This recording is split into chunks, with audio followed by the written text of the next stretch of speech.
This is Trey Kay, and you're listening to Us and Them. We're the show from West Virginia Public Broadcasting and PRX that looks at things that divide us. This episode is about losing it all.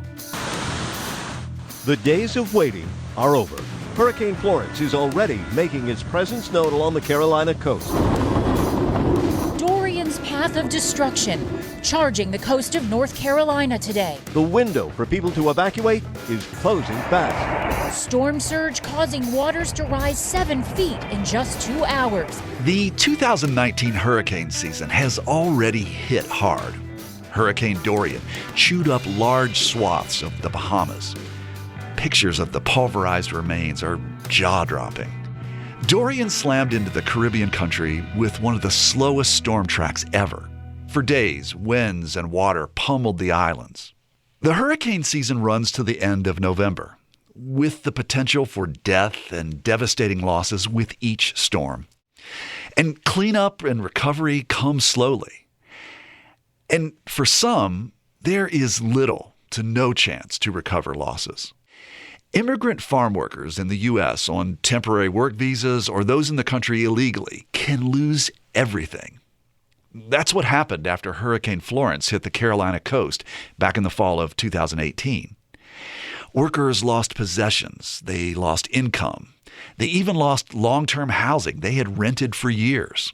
You see, the federal government compensates citizens primarily for their property losses, things they own. Seasonal workers own very little.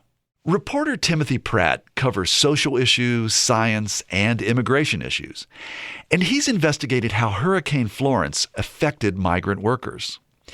In some recent reporting he's done for the publication 100 Days in Appalachia, Pratt talked with a seasonal farm worker whose name is Martine, and we're not using his last name because he's in the country without documents.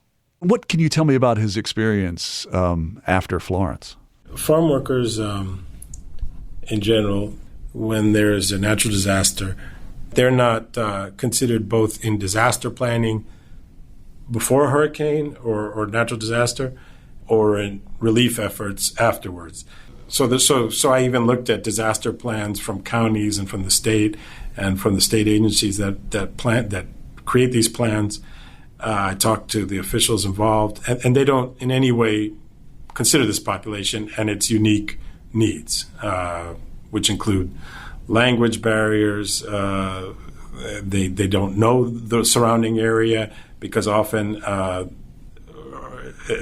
actually, especially the ones who have H-2A visas, they may have just recently arrived to the area. Some of the undocumented people have been there a while, but they're mixed families, so some members might be new, some not. They don't have the command of English.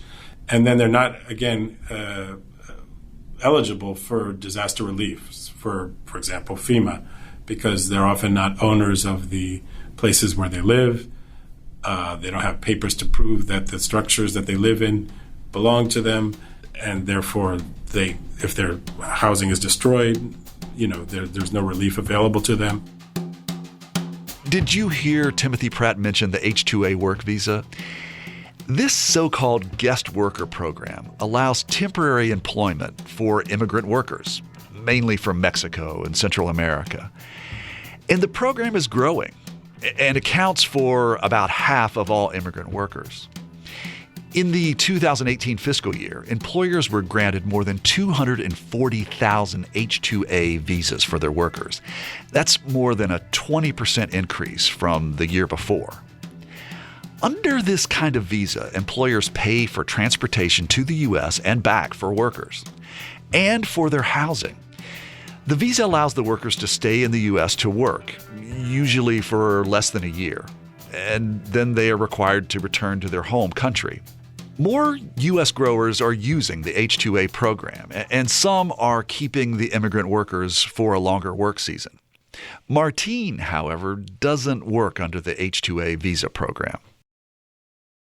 So we talked about Martine. How long has he been in the U.S.? Well, his story is interesting and says a lot about the Southeast. In the last few decades, a lot of the fastest growing Hispanic populations, just broadly Hispanic populations in the nation, have been states in the Southeast.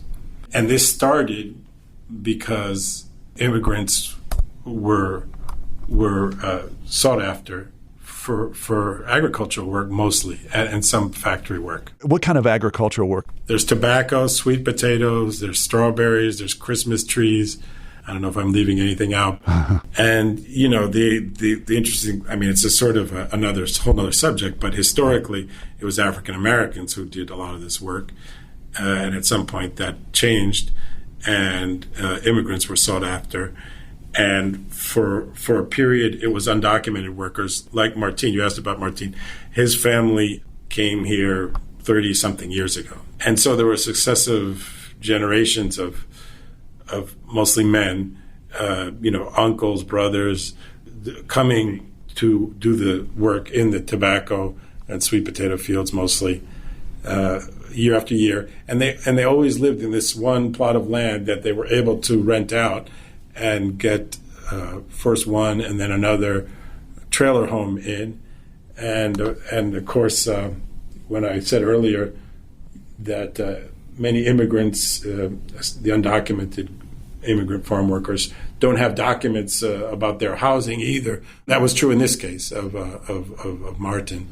His mobile home where he lived with his wife and his two stepchildren was destroyed. And now he's been there for decades. He's part of the community. He's part of the local economy. But there's no way for him to recover his housing. Timothy Pratt says some families like Martin's return to a region to work temporarily for so long that they put down some roots. After a break, we'll find out what's happened to Martin and his family in the year since Hurricane Florence hit. I'm Trey Kay, and this is Us and Them from West Virginia Public Broadcasting and PRX. This show is supported in part by the CRC Foundation and the Daywood Foundation.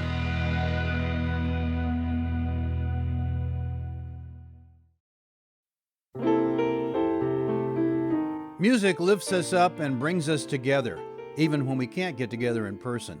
Mountain Stage brings you live performances on the air, online, and in our podcast. They remind you how it feels to be in a live audience listening to live music. This is Larry Gross, host of Mountain Stage. Find a link to our stations and our podcast online at mountainstage.org.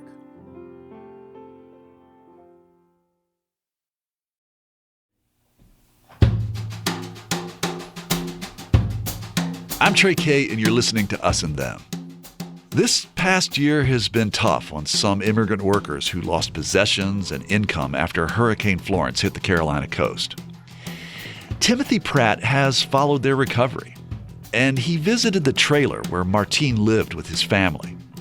Martin showed Tim this huge prickly pear cactus planted near the trailer. Soy de México, de Celaya, Guanajuato, México. Estos nopales los sembró un tío mío que vino él a los 17 años para acá.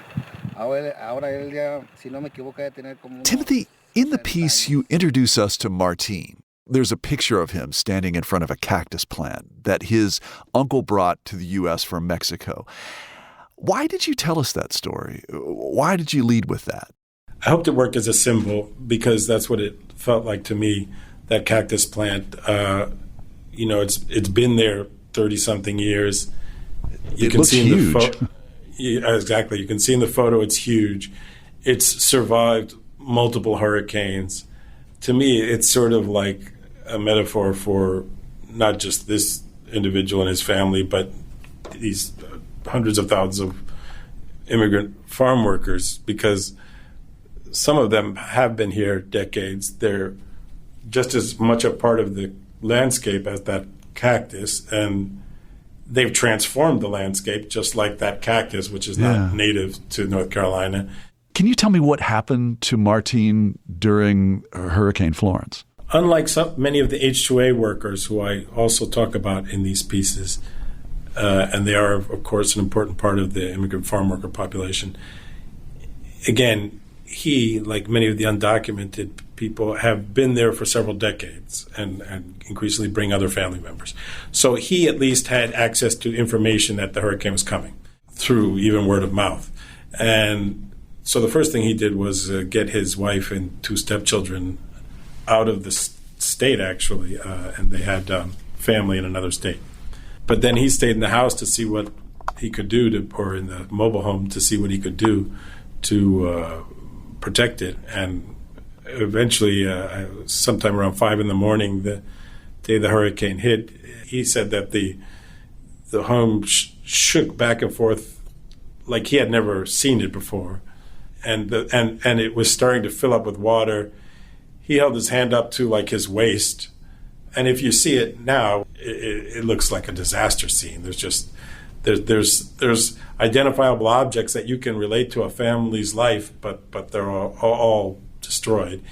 And again, at some point around 5, 6 in the morning, the actual roof of the home was blown off, and he decided that he was in danger if he stayed there. And he wound up staying, I think, first in a church, and then over time got help from local nonprofit agencies. How has he been getting along since last fall, since the hurricane hit? Well, there's a lot less work. First, there was some work cleaning up in the agricultural sector, but then many of the crops were ruined, and he tries to get other work. But when I say he's been relying on the kindness of strangers, I mean some of the nonprofits that over the years have sprung up in North Carolina to work with immigrant communities. And I should, repeat, I guess, that in the absence of any help from the state or the county. Are there government services and assistance that he can reach out to get to help him out?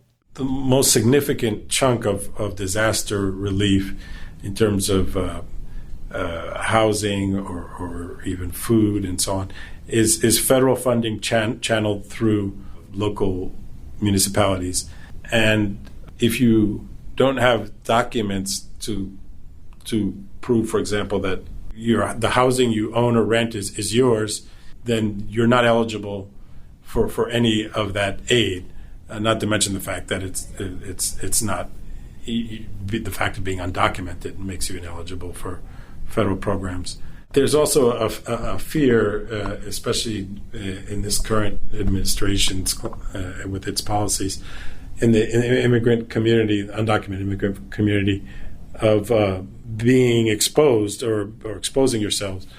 So in this particular case, in this town where I was in North Carolina, people didn't even want to go to Walmart. I mean, that's not where you would get aid, but you certainly might need it as one of the few places you could buy food or what have you, because there were rumors that ICE was in the Walmart parking lot, for example. Are the businesses or employers that hire these migrant workers, are they making any effort to help these people out? With the H-2A growers, or the growers that have H-2A workers, they generally will advise the workers who, again, are either living on site or close to the farm of what's going on, if there's a hurricane and where they should go. But there's always been some discrepancy between the official version that either growers or grower associations will give and some of the farm workers that wind up either speaking to the media or somehow on social media get a different version out of what happens, for example, after Florence. Even in my stories, I go into one situation where supposedly a group of workers was sort of basically abandoned, several hundred, and these were H-2A workers. They tried to call the authorities. They tried to call a local clinic. The clinic called the authorities called the grower said they're okay. That's one version of events, but they weren't okay. They couldn't get out of their housing. And then eventually what happened was the Growers Association sent vehicles to get them out. The Growers Association, then said, well, it's a little bit different than that. That the grower actually told them where they should go, hire land in a church or some local community structure that was available to shelter them, but then the grower didn't do follow-up. So there's some discrepancy about what level of negligence there was. That same Growers Association, though, said on the record in my story that we ought to be doing better and including this population in our own disaster planning, and we ought to have measurable consequences if plans are not followed, which would then clear up these sorts of, discrepancies after the fact of who did what, right? Why do you think they're not putting them into the plans? I mean, it depends on who you talk to. Some of the nonprofits say it's because these workers have never been thought of anything but part of the agribusiness machinery. To be honest, they're sometimes surprised when the question is put to them about why the immigrant farm worker population is not even mentioned in plans, in disaster plans. And these are plans that are 180, 250 pages long. For a county or the statewide plan. And their responses include, we think of everybody in our plans, but clearly this population has its particular needs and vulnerabilities. In your piece, you speak with Yesenia Cuello. Even though the hurricane was only a few days, we saw the effects of the hurricane even days and weeks after that. This is the News River that runs down through Kinston, and it was actually 20 feet above. So you can just imagine. And she works for a nonprofit organization that has tried to get help to these migrant workers. And she says that one of the issues for the people, the ones who have the H-2A visas, is that they're afraid to move away from the place where they're zoned to work. They're afraid that if they do that, they're violating their contract. So consequently, they're staying in situations that might not be in their best interests, and in some cases may keep them away from safety or getting help. Right. And the contract, includes not just work until there is no more work, but also a ride back home. Right. The growers, are supposed to pay for them to go back to Mexico or Central America. So they don't want to jeopardize any of that. I find that really remarkable that there are people there who are trying to abide by the rules, by the contracts that are given to them, but it doesn't seem like that there are people on the other end who are looking to I don't know, live up to their end, or to say, okay, we've engaged these people. They're here in this place. They're staying where we, told them that they should stay. Why don't we help them? And again, you have different versions, right? So trying to be as fair as possible. You have nonprofits, and I've spoken to some workers that more or less echo what the nonprofits are saying, that they're basically unprotected and overlooked. And then you have the Growers Association that says, all our growers anyway, in our association, which is like half of all of the ones who have H-2A workers in North Carolina, we care about workers as if they're our family. When there's a disaster, we're going to do the best to get them to safety, as we would members of our family. But then they're allowing at the same time, and I thought this was key in the stories, or one of the stories, to get the Growers Association on the record saying we ought to have a written plan. The plan ought to be detailed and include provisions for our workers, and we ought to have consequences if any particular grower doesn't keep to the plan. Right now, we're in the middle of the 2019 hurricane season. North Carolina was already hit by Dorian, and hurricane season isn't even over for another few months. I asked Timothy to forecast what the rest of hurricane season may look like for migrant workers in this region. I mean, well, as far as the workers themselves, I don't see any evidence yet that planning to take them into account, has changed. I don't think that immigrant farm workers are going to be any more protected or taken into account, I should say, if there's a natural disaster of the magnitude of Hurricane Florence anytime soon.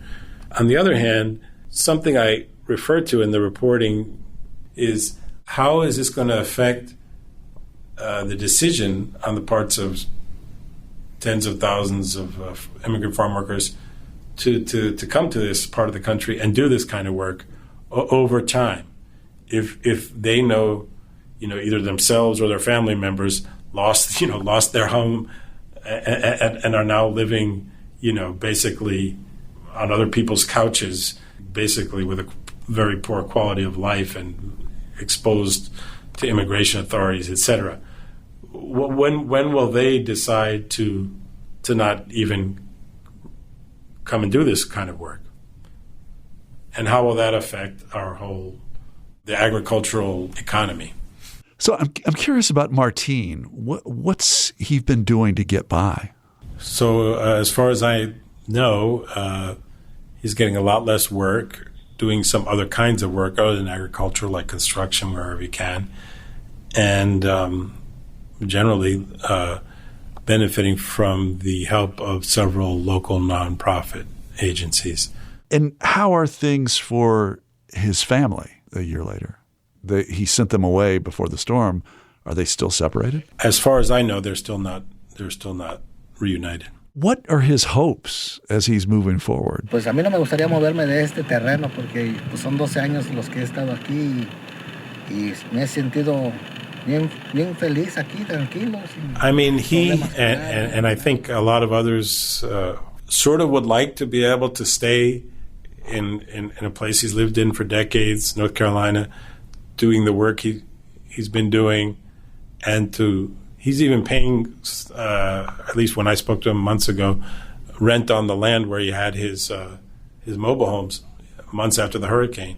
Wow! With the hope that he could somehow get a new mobile home. But he also, in the same breath, allowed that with the amount of work he's getting, it's really not clear how that's going to be possible.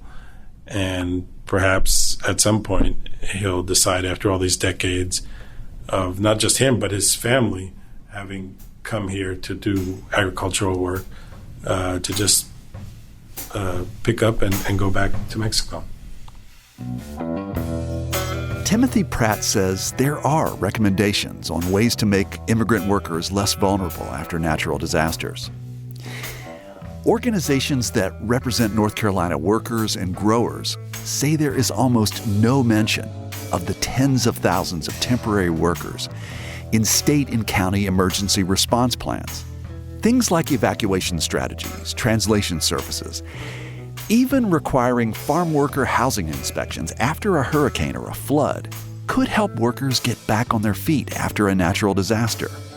But there is no one solution when a natural disaster hits. Workers in the U.S. under the guest visa program often do get assistance from their employers.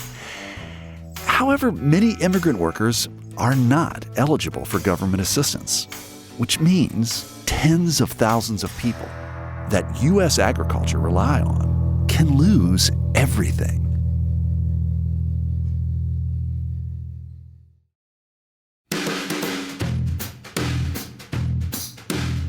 You've been listening to Us and Them. Our team for this show is me, Trey Kay, Samantha Gatzik, and Kate Smith. Special thanks to Ashton Mara and our friends at 100 Days in Appalachia for letting us know about Timothy Pratt's reporting.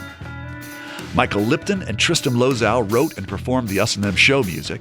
Mark Lerner designed our logo.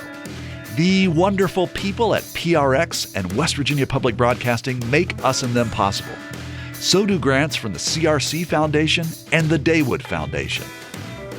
Us and Them was originally developed with assistance from the mentorship program at AIR, the Association of Independents in Radio. We'll see you next time on Us and Them.